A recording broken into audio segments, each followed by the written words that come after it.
잠재력 있는 학생을 찾는다, 이런 얘기인데 그 말입니다. 제가 말한 4가지.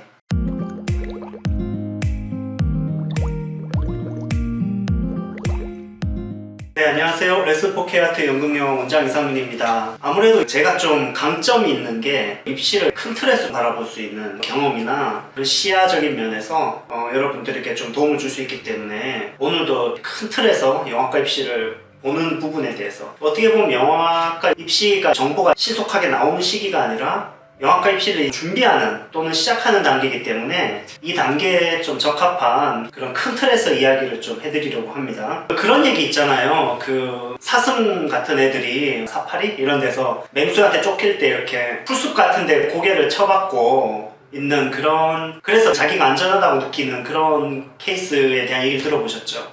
약간은 제가 느끼기에 영어과 입시를 좀 들어오는 친구들이 그런 인식을 좀 갖고 있다는 생각이 들어요. 그래서 중요한 거는 패러다임 시프트가 필요해요.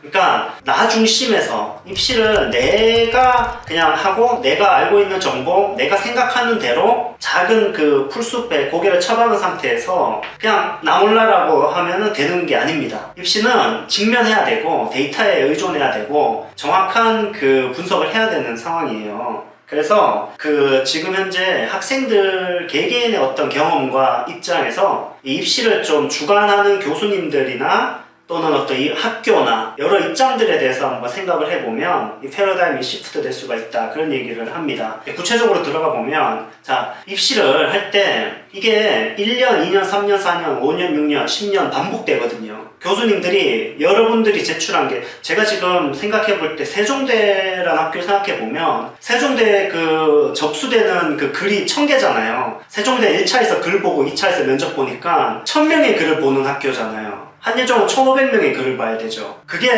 한 10년 되면 어떨까? 교수님들이 10년 동안 안 바뀌기 때문에 10년 동안 1000개의 글을 계속 봐야 된다, 이런 입장이면 어떨까요? 상당히 그 글을 보는 기준이 많이 달라질 거예요. 제가 영어과 입시를 하면서 좀 답답했던 것 중에 하나가, 너무 정형화된 방식으로 합격자, 또 뭐 잘 쓴 글, 이런 거에 너무 집중을 하는데, 실제 저는 작년에 최소한 영어과 입시의 현장에 거의 뭐 완전히 깊이 들어가서 정말 최전선에서 싸웠지 않습니까? 막 작년에 시험 보러 간 애들 면접 볼 때 실시간으로 다 통화하고 그랬거든요. 그리고 학생들이 1차 때 합격한 글을 저희는 다 보고 했는데, 선생님들이 이런 얘기 많이 하죠. 아니, 왜 합격했지 1차를? 이런 얘기를 많이 해요. 이런 얘기를 많이 한다니까요. 그래서 여러분이 생각할 때 어떤 그 정형화된 어떤 글이 아니라, 또는 면접도 그렇고 약간의 좀 큰 시야에서 볼 때 입시 기준이 좀 달라질 수 있고 합격을 다가갈 수가 있습니다. 자, 첫 번째 비결은 더 근본적이고 더 중요하고 더 숭고한 지점에 집중해야 된다는 점입니다. 제가 지금 말씀드린 건 신영철 평론가가 한 말인데요. 영화라고 하는 게 결국엔 이제 그 절정에서 위기를 거쳐 절정으로 갈 때 더 중요하고 더 숭고하고 더 중요한 지점으로 스토리가 확대되는 게 이제 좋은 이야기라고 할 수 있겠죠. 이때 여러분도 영화과 입시를 준비하기 때문에 좀 더 영화적으로 입시를 생각해야 돼요. 영화적으로 생각한다는 거는 더 중요하고 더 근본적이고 더 숭고한 지점에 여러분이 초점이 맞춰져 있어야 돼요. 너무 합격작, 뭐 너무 뭐 비결 이런 게 여러분의 그 도움이 되는 게 아니라 좀 우직한 시각으로 더 근본적인 작업들에 집중해야 됩니다. 그런 학생들이 큰 물고기를 잡아요. 그럼 그게 뭘까요? 첫 번째는 더 근본적이고 더 숭고한 지점은 바로 인간에 대한 거죠. 사람에 대한 거죠. 그리고 여러분이 하고자 하는 예술에 대한 질문들이죠. 왜 사람들은 이렇게 생각할까? 왜 우리 사회는 이렇게 되고 있을까? 왜 이러한 사회적 현상들이 나타날까? 왜 이런 식의 어떤 질문들이 더 숭고하고 더 중요한 지점인 거죠. 그래서 여러분들이 그런 어떤 통찰이나 깊이 있는 질문이나 깊이 있는 사회에 대한 사고가 있는지 없는지를 교수님들은 정말 본다니까요. 그게 제일 중요하다니까요. 그러니까 그런 걸 키우는 게 중요하다는 거예요. 여러분들이 이거를 이제 인문학이라는 말로 퉁칠 수가 있을 것 같아요. 좀 너무 남용되기 때문에 완전 똑같지는 않지만 인문학적 사고가 필요하다, 이 정도면 어떨까요?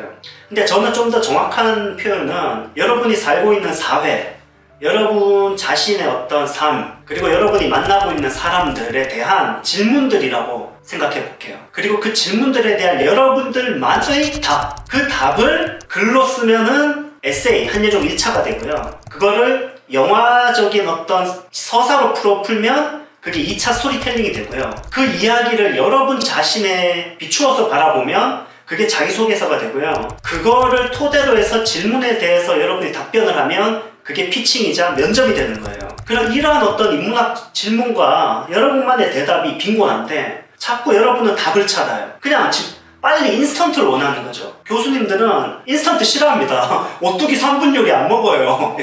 정말 이제 인스턴트를 거의 너무 싫어하고 건강식을 찾아요. 좀 촌스럽고 투박하고 좀 뭔가 이렇게 어설퍼도 그 못생겼지만 진국을 찾는다는 거죠. 유기농을 찾는 거죠. 여러분 유기농이 되셔야 됩니다. 그래서 질문을 하고 답을 한다는 거, 이게 뭔지를 고민해 보세요. 여기 여러분들만의 답이 있을 거예요. 누구는 여러 어떤 미학이나 철학이나 이런 책들을 읽어보는 것도 좋고요. 누군가는 과학책을 통해서 여러분의 사고를 키우는 것도 좋아요. 또 누군가는 어떤 많은 사람들과 인터뷰와 많은 사람들과의 어떤 만남을 정리하고 스케치하는 것도 좋아요. 혹자는 여행을 다니면서 새로운 어떤 지역에서의 어떤 여러분들의 생각을 키우는 것도 좋습니다. 누군가는 영화를 보고 영화를 통해서 토론하면서 그러한 어떤 근본적이고 중요하고 숭고한 지점을 채우는 것도 중요하다고 생각을 합니다. 그래서 영화과 입시는 다양하기 때문에 어떤 하나의 천편일률적인 정답이 있는 건 아니에요. 여러분들이 찾아야 됩니다. 그 부분에 대해서. 두 번째는 여러분 자신에 집중해야 됩니다. 이게 정말 중요한 지점인데 여러분 자신의 스스로의 삶이 큰 무기고, 이게 예를 들어서 숭실대 같은 경우가 영화 아카데미 원장님이 숭실대 교수님으로 오셨잖아요. 좀 됐지만. 그리고 한예종도 사실은 좀 그런 색깔이 너무 강하고 영화 아카데미도 좀 일맥상통한 면이 있고요. 그런 영향을 이제 숭실대도 많이 받고 있고 이러기 때문에 주요 대학들에서 교수님들이 생각이 좀 비슷한데, 약간 교수님들은 좀 꾸며진 거를 정말로 싫어하고 만들어진 거를 너무 싫어하고 기계적이고 획일적이고 어떤 이렇게 수동적으로 답을 알려주세요 이런 걸 정말 싫어하거든요. 답을 찾아가려고 하는 학생들을 아주 좋아하죠. 근데 개인의 삶에서 무언가 찾아내는 거를 정말로 좋아한다는 점이에요. 한예종이 특히 좋아합니다, 이 부분을. 그러니까 여러분이 개인의 삶에서 어떤 이야기들을 찾아내고 에세이의 소재를 찾아내고 또 여러분의 어떤 삶에서 여러 어떤 디테일들을 찾아낼 수 있는 그 능력을 교수님들은 영화과에 있어서 가장 중요한 능력 중에 하나로 생각한다는 점이죠. 그리고 개인의 어떤 소재나 개인의 관찰이나 개인의 것들이 또 왜 중요하냐면은 그게 유니크하기 때문이에요. 유니크. 그러니까 저라는 사람의 경험은 정말 유니크하죠. 나는 유니크하지 않습니까? 여러분도 유니크하죠. 세상에 하나밖에 없는 존재잖아요. 그러니까 남을 보지 말라고요. 자꾸 뭘 뺏기려고 하지 말라고요. 왜냐하면 영화라고 하는 건 유니크한 거가 개성이고 그게 독자적인 어이고 독창이란 말은 홀로 독자잖아요.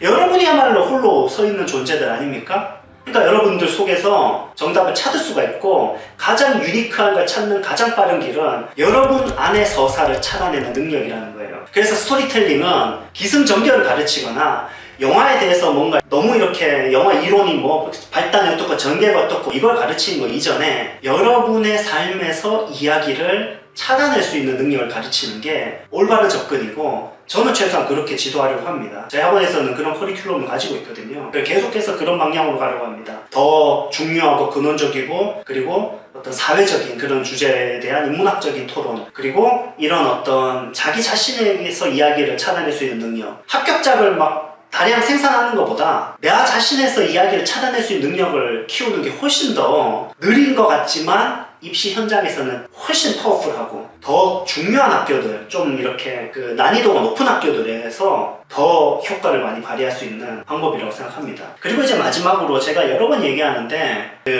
과정에 충실해야 된다는 점이죠. 과정에 충실한다는 건 뭐냐면 교수님들이 결과물로 판단하지 않는다는 거예요. 여러분들이 말을 잘한다, 글을 잘 썼다, 면접을 잘한다, 시나리오가 좋다, 논술이 좋다 이전에 그 발상이 어떻게 해서 만들어지고 어떤 과정을 통해서 그 발상이 만들어졌는지에 집중한다는 거예요. 그게 더 중요하다는 말을 저는 하는 겁니다. 그러니까 과정을 본다는 건 정면에서 이렇게 여러분 제출한 걸 순진하게 보고 평가하지 않는다는 거예요. 그래서 스토리텔링에는 어떤 기준이 나오죠. 문제적 기준, 조건이 있잖아요. 왜 조건이 나오냐면 결과로만 한 학생을 판단하지 않기 위해서 조건이 있는 거예요. 조건이 있기 때문에 여러분이 외워서 쓴 글을 피해가고 싶은 거예요, 교수님들은.